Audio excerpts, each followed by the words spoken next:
They told me for years there was no money in podcasting. Well, they were all wrong.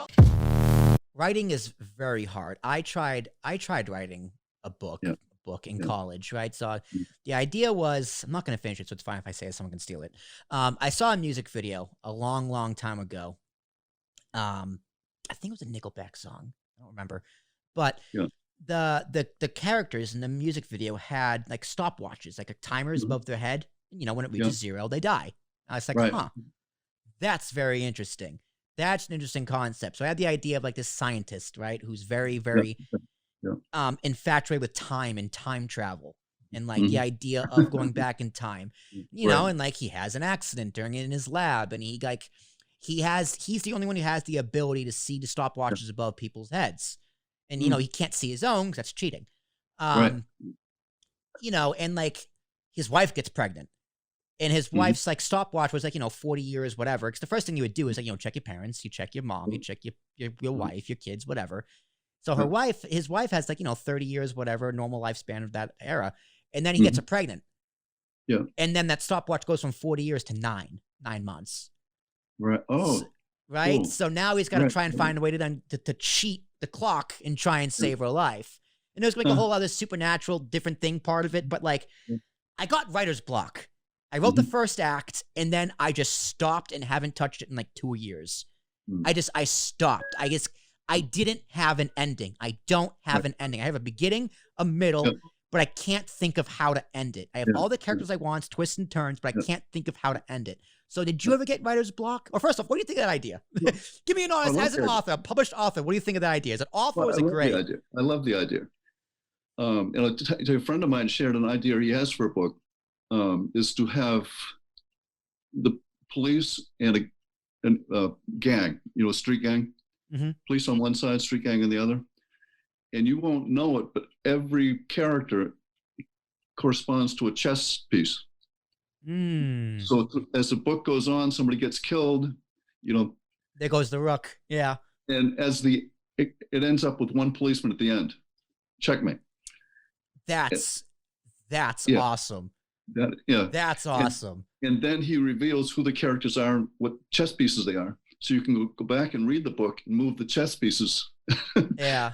Oh, that's great. That reminds me, because when I was in middle school, we read Agatha Christie's And Then There Were None. You know, obviously it's a famous tale. But at the end of the book, they had the killer's explanation on how he did everything.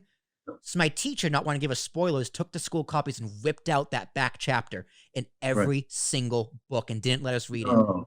But then, you know, once we finished reading the book, she gave it to us. She gave us a photocopy and said, okay, now read it. Right. And it was like the coolest thing ever. But back to my original question, did you ever get writer's block and how did you overcome it? Well, with this book, Beware the Banker, I knew where I was headed with it, and I knew the story. You know, because I wanted to follow Bonnie and Clyde. That helps. That helps a lot. So there wasn't so much writer's block.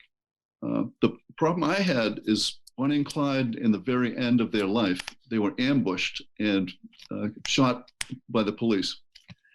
You know, many times. You know, they were. There was no question. The police just kept shooting and shooting and shooting them. So everybody knows how Bonnie and Clyde ended. And here I'm writing a book about Bonnie and Clyde, and I'm trying to keep true to the story. But when you get to the end, it's like, okay, you know the end. Yeah. You know, there's no mystery to this. Right. So the challenge was, how do I make the ending, you know, fascinating, you know, interesting? How do I keep people's interest, but yet keep it true to the story? And that was my biggest challenge, was not just giving up and saying, okay, you know how it ends, end of story. But to actually throw in some little curveballs there was kind of a challenge. It always is, because you got you know, when they're going left, you sometimes got to throw a right hook, you got to throw a jab, you got to throw an uppercut, throw a running knee. It's that's the process of writing. And like when you're writing, you have the idea of, oh, this is great, I'm going to say this, let me jot that down. But another hard part is, it's like when I was writing, it was like, okay, I'm writing, but now I have another idea. Let me go back. And that's a mistake. In my opinion, that's a mistake. Never go back. Or I find, one thing too is these characters that you write become almost like real, like your family. Yep. Because you're you're creating their personalities, you're getting to know them, what they're thinking, how they interact. Who's your favorite They really- character? Huh? Who's your favorite character? In the book, it's Acadia. Acadia. Okay. Yeah. We'll leave it at that. Yeah. Character that was But- most difficult to write. Most difficult?